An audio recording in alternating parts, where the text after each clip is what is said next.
Hi guys, in this video I want to share a little bit about my time serving as a business development officer in Trinidad and Tobago, my home country. Now in probably the early 2000s I had a company in association with my sister at the time, St. Clair Enterprises. Subsequently she passed away not too long after that, and I basically ran the offshoot of Orexon Financial Traders, which was my trading business where I used to trade online, US equities, and stuff like that. And eventually I diversified away and I started to get into business development and consulting. Now, in that time, I had to deal with all different types of ideas, tech ideas, manufacturing, acquisitions, and a host of marketing and all these different types of things. And basically, it was all me. I had to learn a lot of this stuff on the fly. And I got exposures to some of the security laws in the US as well as in Trinidad and Tobago regarding private placements, bond issues, and other types of things. And I'm happy to say that I helped a lot of people develop their business plans.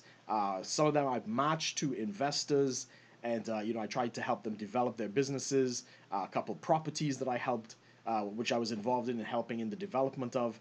And I always try to encourage people to be entrepreneurial in their thinking. But in that time, I did encounter like a number of drawbacks that entrepreneurs kind of need to watch out for.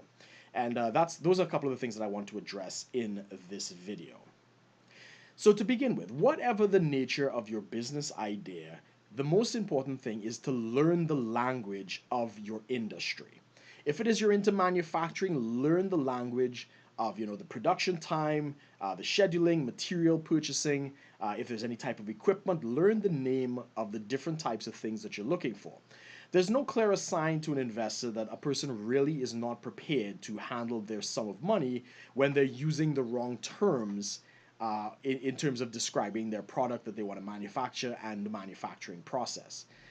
So I would suggest, either if possible, take tours or find people who are doing what you're doing and have conversations with them. You could always call purchasing companies that might be selling the manufacturing, ask for brochures, whatever the case might be. But definitely learn the language first and foremost when doing your business plan and other things like that, so you could write that in to show that yes, you are at least familiar with the things you're talking about and you have more than just some kind of pie in the sky kind of idea. Now, the second major point is that you need to have something to show for your business beyond a glossy business plan. The days of having an idea and a business plan and getting money thrown at you are long gone.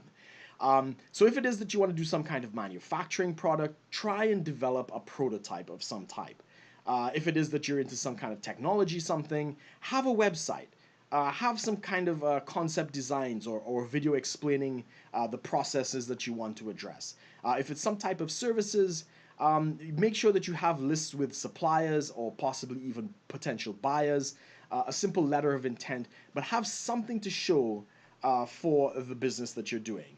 Again, somebody who's busy trying to start their business and they may not necessarily have a business plan is more than likely to be funded versus somebody who might have a great idea and a glossy business plan, but they've done nothing in terms of actually producing something from that business plan.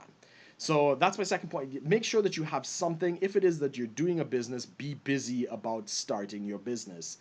Even if you don't have all the money, there are things that you could do for very low cost, even just registering the company, getting up a website, maybe some social media stuff, but give the business some kind of rolling presence, and have something to show other than just the ideas in your head. Now, the last point on this is understand that raising money for any kind of new venture, if you're doing it professionally, it is not done all at once. It is usually done in a series of stages. So there's normally the seed stage, and then there's the first round. Then you have a second round, maybe a third round, and then possibly a public offering. So a lot of people, when they're doing up their business plan, they're asking for a huge sum of money up front to basically get everything in place, everything running, and then they want to issue shares as an exit strategy. That's not necessarily the best way to do it. The way it's professionally done is that we do rounds of financing. And the idea is that you raise maybe $100,000, maybe through what's called a debt equity kicker, which is basically a bond that you pay back at the end of the year. And as an incentive, you might give 10% equity that the investors can hold on to for further rounds. And then in your second round, you pay off the first round financing, and you basically use a portion of the second round to raise money for the third and the fourth and so on.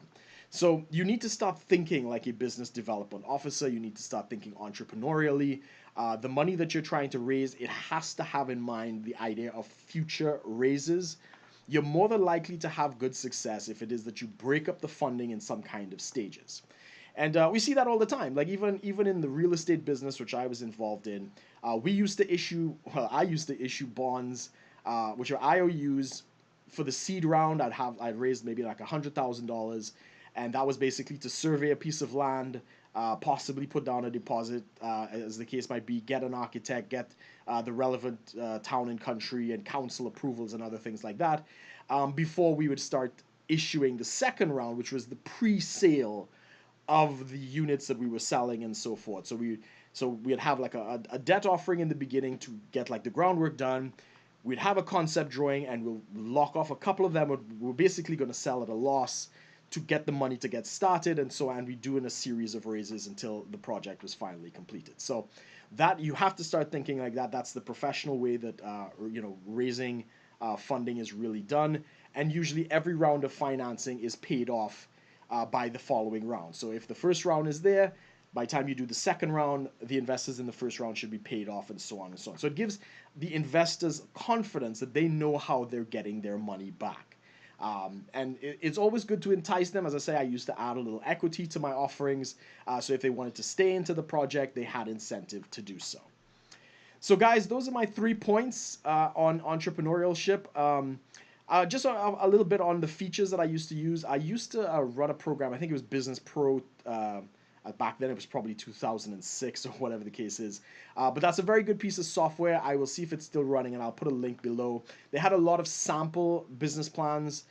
If it is that, whatever type of business you're into, you could actually look at these things as a template to do the business plans that you wanted to do. I use that, and I know that I've done over at least 50, if not more, business plans and consulted on them and stuff like that. So a very good piece of software. And for raising finance, unfortunately in the Caribbean, there were not very many options. My best advice is look out for a lot of government grants. BP Amoco used to do a grant. There used to be a UN grant out of the Development Finance Corporation. The Inter-American Development Bank used to do a couple grants, anywhere between 20 to 50,000 US dollars. And again, keep in mind, if it is that you want a large-scale project, a portion of that money has to be going towards raising the next round of financing, your first, second, and third round of financing.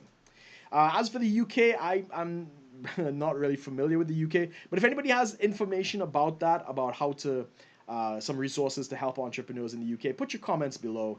If it's useful, I'll put a link for people to find out more. So guys, that's my video. I hope you enjoyed it. I hope you got something out of this. Be sure to like, share, and subscribe if you'd like to see more. Connect with me on social media, and as always, thanks again for watching, guys. Take care.